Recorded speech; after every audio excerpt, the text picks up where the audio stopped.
Capítulo 10. El obispo en presencia de una luz desconocida. En una época un poco posterior a la fecha de la carta citada en las páginas precedentes, hizo una cosa que, según voz pública de la ciudad, había sido aún más arriesgada que su paseo a través de las montañas de los bandidos. Había cerca de Digne, en el campo, un hombre que vivía solitario. Este hombre, digamos de corrido la palabra temible, era un antiguo convencional. Se llamaba Yi. Hablábase del convencional Yi en el mundillo de Digne con una especie de horror. Un convencional. ¿Os podéis figurar esto? Eso existía en el tiempo en que todo el mundo se tuteaba y en que se decía ciudadano. Aquel hombre era poco más o menos un monstruo. No había votado la muerte del rey, pero casi lo había hecho. Era un casi regicida. Había sido terrible. ¿Cómo a la vuelta de los príncipes legítimos no se había llevado a aquel hombre ante un tribunal prebostal? No se le hubiera cortado la cabeza, es cierto. Es menester usar de la clemencia. Bueno, pero cuando menos un destierro perpetuo, un ejemplo vaya, etcétera, etcétera. Era un ateo de antaño, como toda la gente de entonces, habladurías de gansos acerca del buitre. ¿Era en realidad un buitre Yi? Sí, se le juzgaba por lo que había de huraño en su soledad. Al no haber votado la muerte del rey, no había sido comprendido en los decretos de destierro y había podido permanecer en Francia. Habitaba a 3/4 de hora de la ciudad, lejos de toda vivienda, separado de todo camino. En no sé qué retiro perdido en un valle semisalvaje, tenía allí, decían, una especie de campo y un agujero, una madriguera. Ni un vecino, ni siquiera transeúntes. Desde que vivía en aquel valle, el sendero que conducía hasta allí había desaparecido bajo la hierba. Se hablaba de aquel lugar como de la casa del verdugo. Sin embargo, el obispo pensaba y de cuando en cuando, mirando al horizonte hacia el lugar en que un grupo de árboles señalaba el valle del anciano convencional, decía: allí hay un alma que está sola. Y en el fondo de su pensamiento añadía: yo debía hacerle una visita.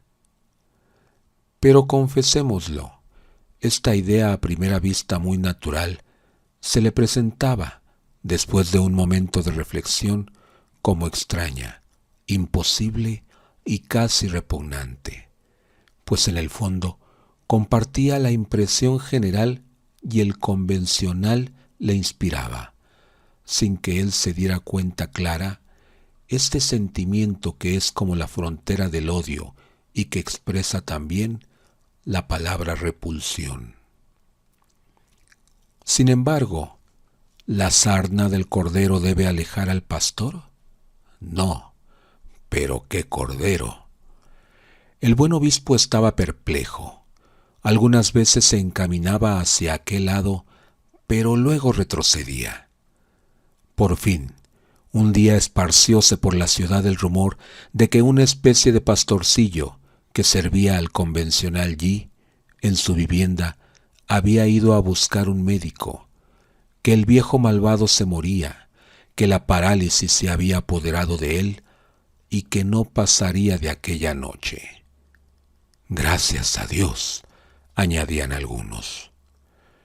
El obispo tomó su báculo, se puso su balandrán, a causa de estar su sotana un tanto raída, como ya hemos dicho, y también a causa del viento de la noche, que no tardaría en soplar, y partió. El sol declinaba y rozaba casi el horizonte, cuando el obispo llegó al lugar excomulgado. Reconoció en un latir un tanto más apresurado del corazón, que se hallaba cerca del cubil de la fiera. Saltó un foso, franqueó un seto, subió una escalera, entró en un cercado, dio algunos pasos atrevidamente y de repente, en el fondo de un erial, tras una maleza, divisó la caverna. Era una cabaña baja, pobre, pequeña y limpia, con un emparrado en la fachada. Delante de la puerta, en un viejo sillón de ruedas, sillón de aldeano, había un hombre de cabellos blancos que sonreía mirando al sol. Cerca del anciano sentado hallábase en pie un muchachito, el pastorcillo. Tendía al anciano una vasija con leche. Mientras el obispo miraba al anciano, éste alzó la voz. «Gracias», dijo, «nada necesito ya».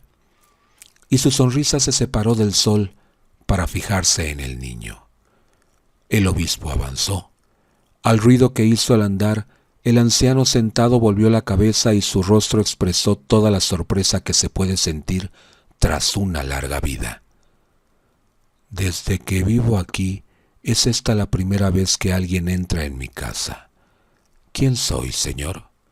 El obispo respondió: «Me llamo Bienvenu Myriel». «Bienvenu Myriel. He oído pronunciar este nombre. ¿Seréis vos a quien el pueblo llama Monseñor Myriel?». «Yo soy». El anciano continuó con una semisonrisa: «En este caso sois mi obispo». «Un poco. Entrad, señor». El convencional tendió la mano al obispo, pero éste no la tomó y limitóse a decir: «Celebro mucho de ver que me había engañado. En verdad, no parece que estéis enfermo». «Señor», replicó el anciano, «voy a curarme por completo». Hizo una pausa y añadió: «Moriré dentro de 3 horas». Luego continuó: «Soy un poco médico y sé cómo se acerca la última hora. Ayer solo tenía los pies fríos. Hoy el frío alcanza hasta las rodillas. Ahora lo siento que sube hasta la cintura. Cuando llegue al corazón, me acabaré. El sol es hermoso, ¿verdad? He hecho que me traigan aquí para dirigir una postrer mirada sobre las cosas. Podéis hablarme, esto no me fatiga. Habéis hecho bien en venir a mirar a un hombre que va a morir. Es bueno que en este momento tenga testigos. Cada cual tiene sus manías. Yo hubiera querido llegar hasta el alba, pero sé que me quedan apenas 3 horas. Será de noche, y en verdad, ¿qué importa? Acabar es una cosa sencilla. No se necesita la mañana para esto. Sea, moriré de noche». El anciano volvióse hacia el pastor. «Ve a acostarte. Has velado la otra noche. Estás cansado».